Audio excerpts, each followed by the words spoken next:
जान लगा दो एग्जाम में, बस उसके बाद हो या ना हो मुझे फर्क नहीं पड़ता। मुझे कम से कम इतनी सेटिस्फेक्शन जरूर रहेगी कि मैं अपना बेस्ट देके आया हूं। और बस एक चीज दिमाग में आनी चाहिए कि इससे ज्यादा मैं कुछ कर भी नहीं सकता था। लड़के खूबसूरत नहीं होते हैं, कामयाब और बेरोजगार होते हैं, समझे ना। तुम कामयाब रहोगे तो अच्छे लगोगे, समझे, और कामयाब नहीं रहोगे तो अपनों को भी चुभने लगोगे। इसलिए कामयाब हो, समझे। अगर नहीं कामयाब होगे तो गूंगे भी बोल पड़ेंगे कि तुम्हारे में 10 कमियां हैं। और जिस दिन कामयाब हो जाओगे ना, दुश्मन भी कहेंगे कि बचपन से पता था कि कुछ करेगा।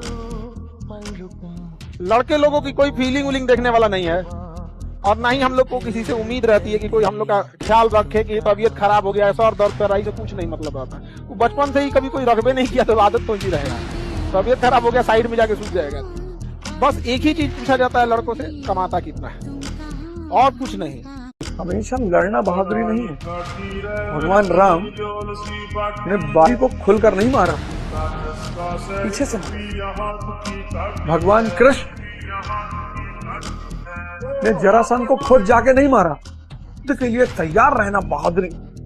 तैयारी ऐसे करो कि जब रिजल्ट आए तो लोग कहें ये तो साला होना ही था, मेहनत ही इतनी करी थी बंदे ने।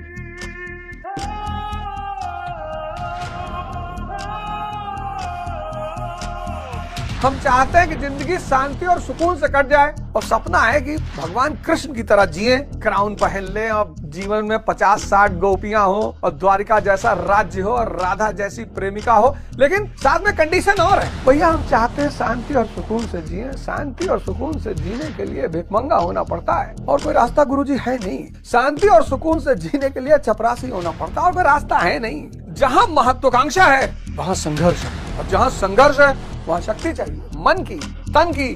और शक्ति पाने के लिए तपस्या करना पड़ता है, कोई रास्ता है नहीं गुरुजी। हिंदुस्तान में लोग लड़की देखने जाते हैं, इतनी औकात है तुम्हारी, लड़की देखने जाओगे। और जब भी किसी लड़की को देखने जाओ तो शीशा भी ले जाओ जेब में।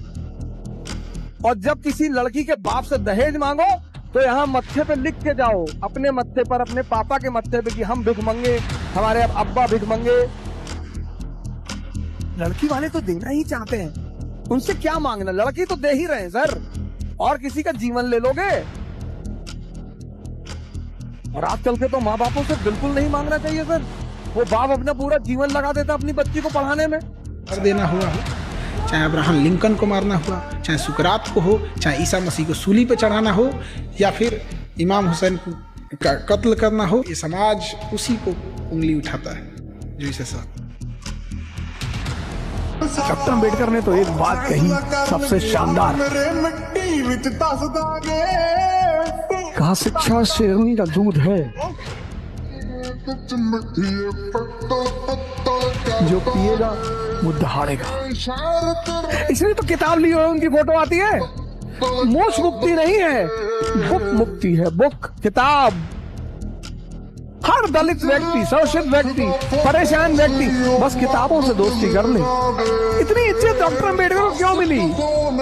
दलित थे इसलिए? नहीं। रिजर्वेशन? नहीं, क्योंकि उनसे शिक्षा में मुकाबला करने वाला कोई नहीं था। मन को शांत करने का जो सबसे 2 आसान तरीका है, तुरंत मन स्टॉप हो जाता, तुरंत। एक है सेक्स और दूसरा है नशा। इसलिए इन दोनों जगह पे व्यक्ति को आनंद बड़ा महसूस होता है।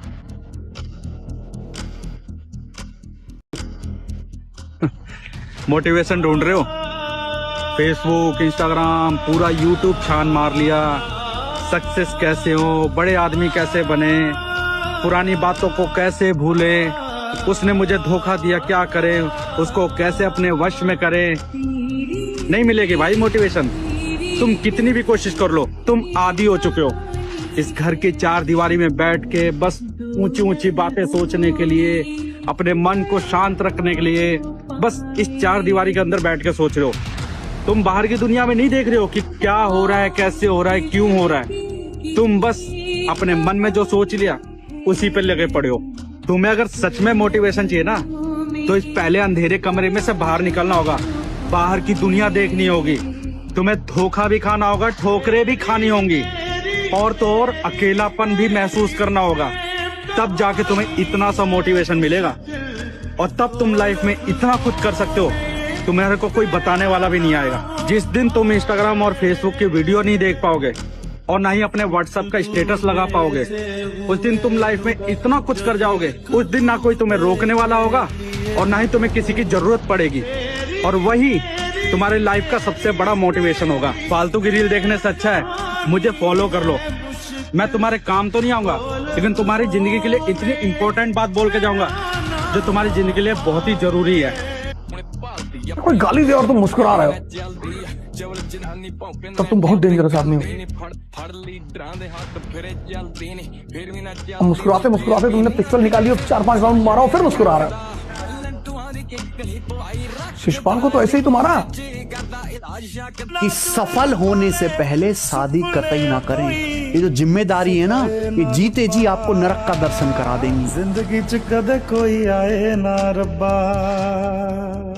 बाइक से या पैदल चलिए, ट्रेन के जनरल डिब्बा में चलिए, फिर जब किसी बूढ़े इंसान को देखेंगे ना, बेचारे के पास सीट नहीं है, तो बाथरूम के पास जाके चुपचाप ऐसा बैठा रहेगा ना, तब याद आएगा ना हमें क्यों कामयाब होना है, नहीं तो हमारे पिता को भी ऐसा ही बैठना पड़ेगा। और एक बड़ा समाज के पास जो चेंजिंग ला सकता है ना, जिसके पास कैपेसिटी है, वो ना जनरल डिब्बा में चल रहा है, वो एसी में चल रहा है। वहां पे क्या है, अटेंडेंट है, घुसते गुड मॉर्निंग सर, बैठिए, ये आपका केबिन है, दरवाजा बंद, टीटी आता है तो खटखटाता है, सर अंदर आ जाए, बाद में आइएगा, वो टीटी बाद में आ जाता है। हाँ ठीक है, तो ऐसा नहीं। तो दो बच्चे पढ़ने में तेज होते हैं, वो तेज होते हैं या मैं समय देते हैं, और जितने कामचोर हैं ये टाइम देते हैं नहीं।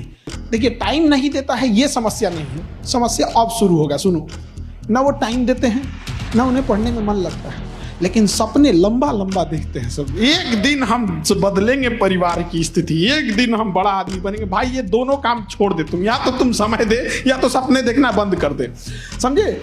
और एक चीज हमेशा याद रखिए, जो पढ़ने में ठीक है ना, एक्चुअल में वो कोई पढ़ने में ठीक नहीं होता। टाइम दिया उसने, क्या दिया, टाइम। और जिसने समय का खेल समझ गया ना, समय का खेल, ये चीज समझ, दुनिया का सबसे घमंडी चीज होता है समय। वो कहता है तू आज बर्बाद करे, कसम से कहते हैं कल तुमको बर्बाद कर देंगे, और ये गारंटी है, तुम आज समय बर्बाद कर दो, कल समय तुमको बर्बाद कर देगा। तो जिसकी जितनी उपयोगिता उसकी उतनी कीमत। तुम जिंदगी में सिर्फ एक काम करो, तुम दुनिया के पीछे मत पड़ो। दुनिया शक्ति की गुलाम है, तुम शक्ति के पीछे पड़ो। ध्यान करो, विवेक जगा लो। तुम्हारे जीवन में जितनी भी, इसीलिए शिक्षा का संबंध मानव से है। ये जो तुम परेशान हो रहे हो ना बाबूजी, इसकी सिर्फ एक वजह है, तुमने शिक्षा को समझा ही नहीं। तुमने शिक्षा को समझा चतुर्लिंगम मॉडल में। शिक्षा यार, अब मैं क्या बताऊं, अगर वो विवेक को पैदा कर दे तो चीजें दिखाई पड़ने लगती हैं, और जब चीजें दिखाई पड़ने लगती हैं तो उन्हें पढ़ने की जरूरत ही नहीं, क्योंकि जो दिखाई पड़ेगा उसका पिक्चर बन जाएगा, वो समझ में आएगा। जो अदृश्य को देख ले वो तैयारी, जो दृश्य को देख रहा है वो पढ़ाई। पढ़ाई यानी दृश्य दिखाई पड़ रहा है, तैयारी यानी अदृश्य दिखाई पड़ रहा है। अब ये देखो बर्मा पढ़ रहे हो, अब इसमें IR तैयार हो जाएगा तुम्हारा। अब कोई आदमी तिब्बत पे हमला क्यों करेगा भाई? सद्दाम हुसैन ने कुवैत पे कब्जा किया, पूरी दुनिया में हाहाकार, अमेरिका रोने लगा, अरे भैया डेमोक्रेसी खत्म हो गया, भैया डेमोक्रेसी खतरे में, भैया अरे डेमोक्रेसी अगर कुवैत कब्जा पकड़ने पर खतरे में पड़ती है तो तिब्बत कब्जा करने में खतरे में नहीं पड़ती। लेकिन तिब्बत पठार का देश है, प्लेटो। इसी उद्देश्य के साथ आपसे फिर मुलाकात होगी। जय हिंद।